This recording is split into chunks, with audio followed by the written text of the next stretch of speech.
Guys, welcome to the James Bond Show. I'm your host, Krazy Kajeevie, with no fears, limits or substitutes, the bad boy of James Bond. Okay guys, so James Bond Show tonight. I'm back in the old little room here, my regular one. Now, what have we got here? Okay, if you're new to the channel, welcome, welcome, welcome. If you're a regular subscriber, welcome back. Thanks for joining us again. And I've got a great show. And guys, don't forget, please subscribe if you're new here and drop a like on the channel. Now, Scott Mendelson is a well-known social justice warrior, virtue signaling shill. And this guy thought The Last Jedi, which in my opinion was one of the greatest abominations to ever be put to film, he thought it was a masterpiece. Of course, it took a big dump, pulled the pants down and shat all over the lore of James Bond. But as long as it had a female taking over and social justice, warrior issues blasted through it, it was good with Scott. Well, Scott is now getting his slippery little shell claws into James Bond. And I have followed Scotty Mendelson, as I call him, Scott Mendelson.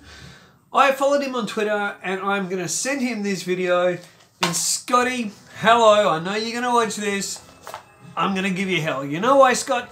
Because you're messing with Krazy Kajeevie's James Bond, my beloved James Bond. And I recommend everybody head over to Scott Mendelson at Twitter and give him a right old bollocking. You know what I mean? So let's get into this article, because this genius thinks that James Bond in Bond 26 should be played by a male or female of colour. Let's get into it. Why a non-white actor should replace Daniel Craig as James Bond is the title. 25 years of quotations. Is James Bond still relevant? Quotation, question mark. Deconstructions are enough. Casting a non-white actor or actress as 007 is an ideal way to justify making the franchise unapologetically escapist again. Okay, so according to Scott right here, we need either Dev Patel, Idris Elba, some weird looking female, and Harry Golding, who I think's a half gay Asian something or other. We need an actor like that to make Bond unapologetically escapist. You know, sure, James Bond hasn't been escapist with Roger Moore going into space in Moonraker, fighting Jaws in The Spy Who Loved Me, or, hey, having Blofeld as his long-lost half-brother in Spectre. No, there's no escapist fun in James Bond. We need to virtue signal and shove in a person of colour as Bond. Barring a miracle, No Time to Die, which is moved from April of this year to November of this year due to coronavirus-related theatre closures, will be the last of 5 Daniel Craig starring entries.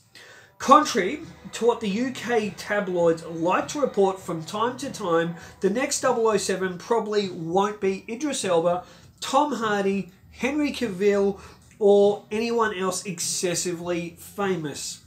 Thank goodness for that.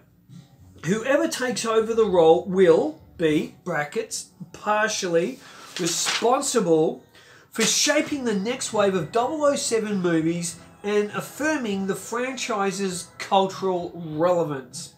As we look at what should come next, there is a case to be made that now, in brackets, or whenever Craig steps away, is an ideal moment for a non-white actor to play the role. Not because it's time, but because it'll be an easy way to differentiate from the last 25 years of 007 movies. So this genius thinks that we need to go and cast an African American, an Indian actor, etc., to differentiate from the Bonds of the past. Why do we need to destroy everything Ian Fleming created and everything that the Bond films did especially well from 1962 to 1989 to differentiate? If you differentiate from what has been set before, then it's no longer James Bond, because the tropes surrounded by the white, snobbish, semi-chauvinistic, killing, imperialistic 007 is from the novels. And obviously, from the Harry Saltzman, Cubby Broccoli, Bond from 89, 62, obviously Harry off in 74 after The Man with the Golden Gun. But it's an amalgamation of Fleming and what those producers brought to the film. So anything outside of that is no longer James Bond.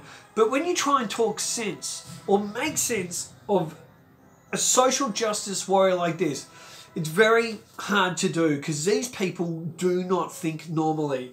It's like a mental illness. Let's keep going, guys.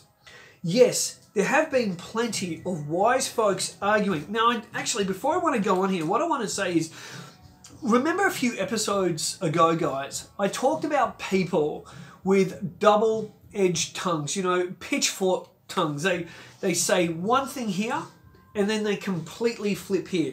What Scott's trying to do in this paragraph here is he's trying to like suck you in, like, yeah, he's kind of on your side, he's a good guy, and wait till you hear where he goes. Now, whatever you do, do not even fast forward, press stop, or even come back to this later. Keep watching, because when you get to what I'm going to get to and what I'm going to explain to you, your mind will be blowing. So stay with me, because this is going to get fireworks lit off the hook. Yes, there have been plenty of wise folks arguing that the notion of a minority James Bond, male or female, still he pushes the female thing. No, seriously, Bond can't be a female unless, and I'm not being funny, I'm not being smart here, but unless James Bond has a sex change, it can't be a female. And even if he had a sex change, he's not a female. That's just someone that's got mental issues that thinks they're a male to a female. You can't be that. That's not what Bond is. Wouldn't necessarily mesh with the somewhat aristocratic fantasy of both the Ian Fleming novels and the 25 official 007 movies. Lord knows I'd prefer that those championing a black James Bond, Scott, you're one of them championing a black James Bond, championing a black James Bond or a female Indiana Jones instead spend their time and money seeing the likes of Tomb Raider, Atomic Blonde, Spies in Disguise, or The Take. Now, just interesting enough, guys, no one went and saw Atomic Blonde at the cinema. It bombed. That's a fact, okay? So it bombed.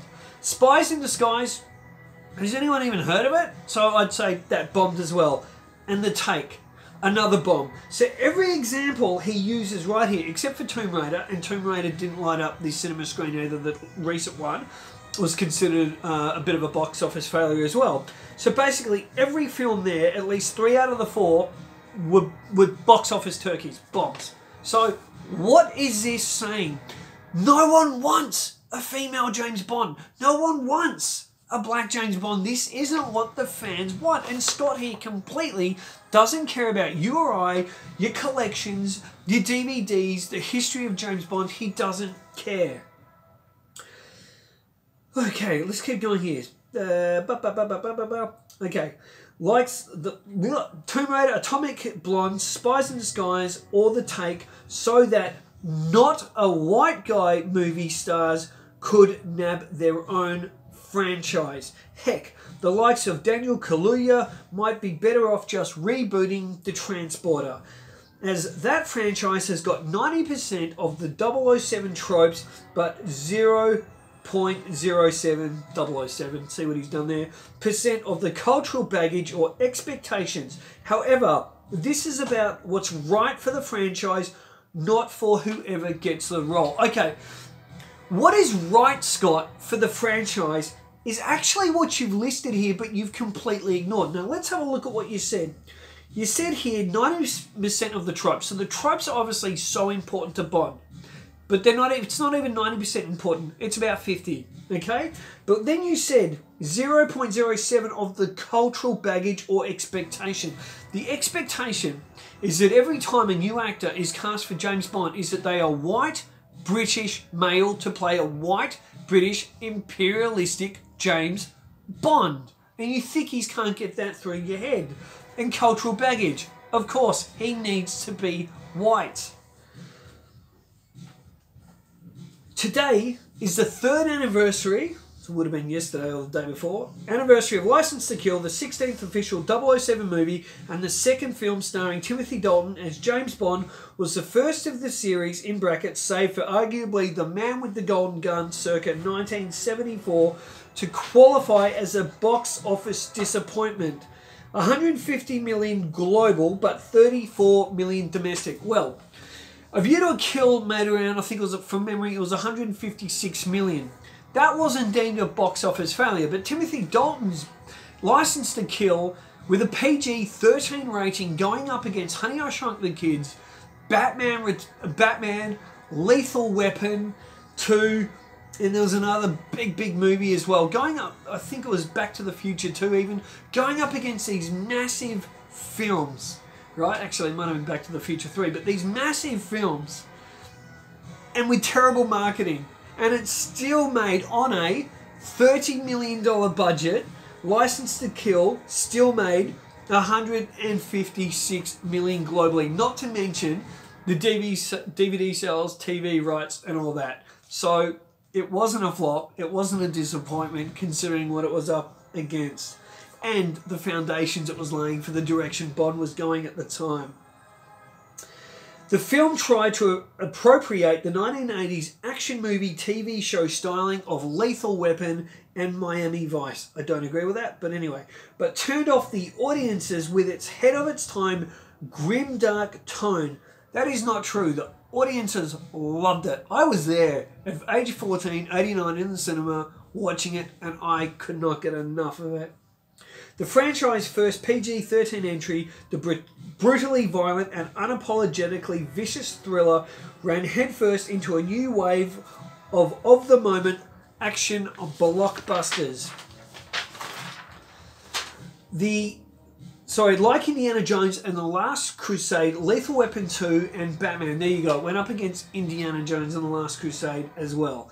And Batman, it would be the last installment for 6.5 years before the franchise would roar back to life and renewed relevancy with Pierce Brosnan's blockbuster GoldenEye in November of 95. Do your facts right, buddy. It was actually December 26th GoldenEye was released. Not November, it was released in December.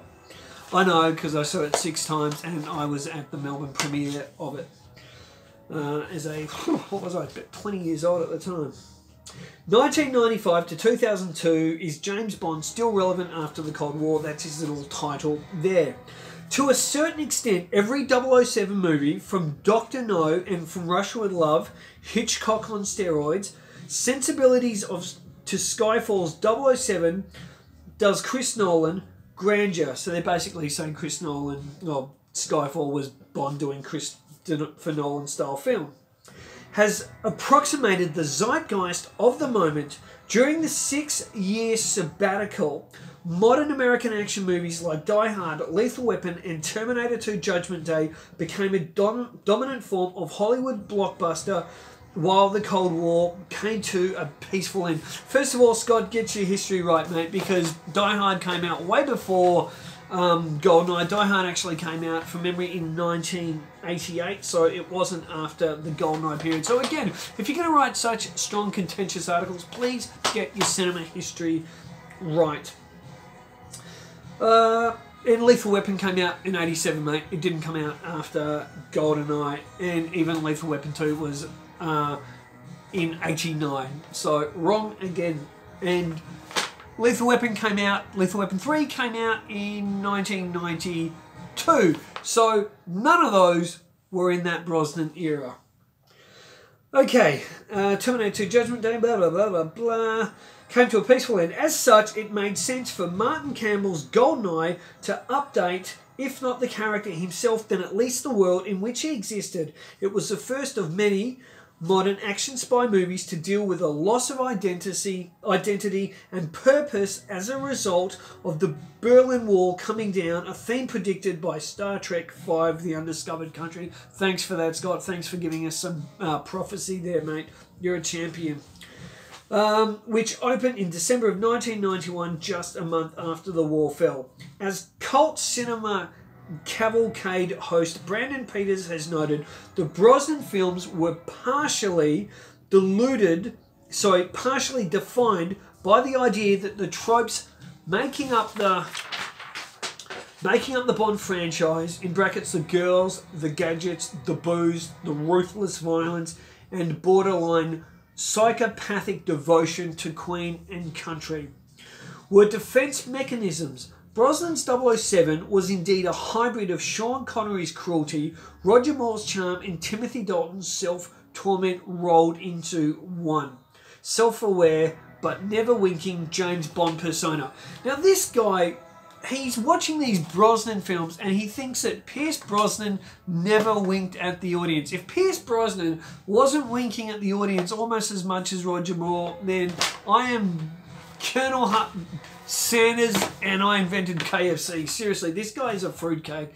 Look at the paragliding thing in Die Another Day with the icebergs, the whole diamonds in the face. Everything about Die Another Day was wink, wink, wink. And this guy, to Scotty, Die Another Day is a serious, action, violent film. You need a hug, Scotty. Need a big hug, buddy. Okay, so where are we, guys? I'm going to go past his part because honestly, it's just him absolutely waffling. So let's get to his part. 2006 to 2020.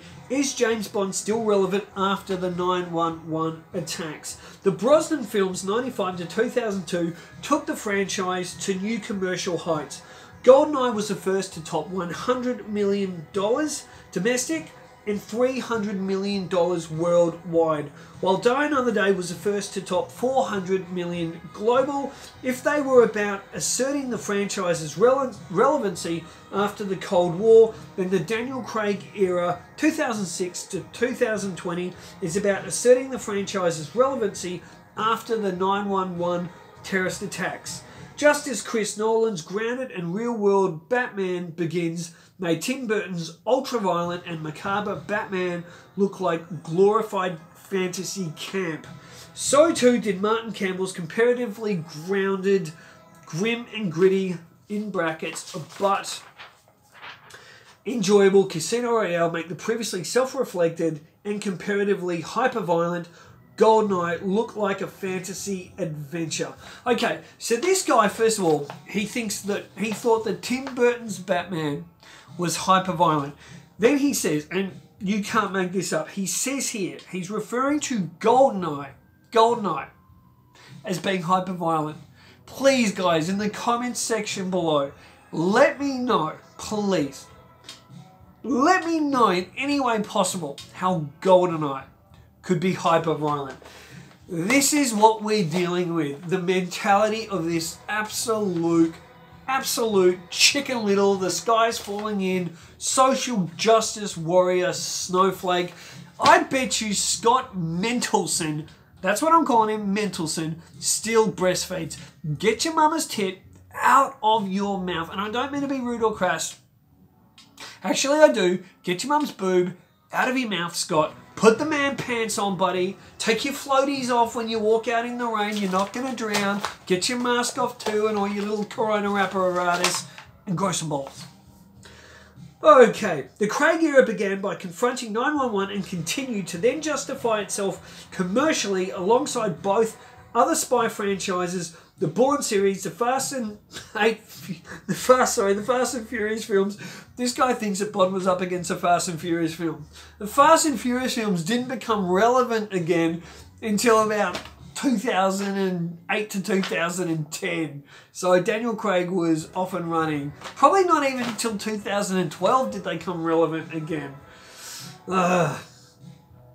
Okay, the Craig, here we go. So, Mission Impossible, blah, blah, blah. And the mega buck superhero movie personified by the MCU. The franchise, again, took the property to new commercial heights with Casino Royale becoming the first $600 million plus 007 movie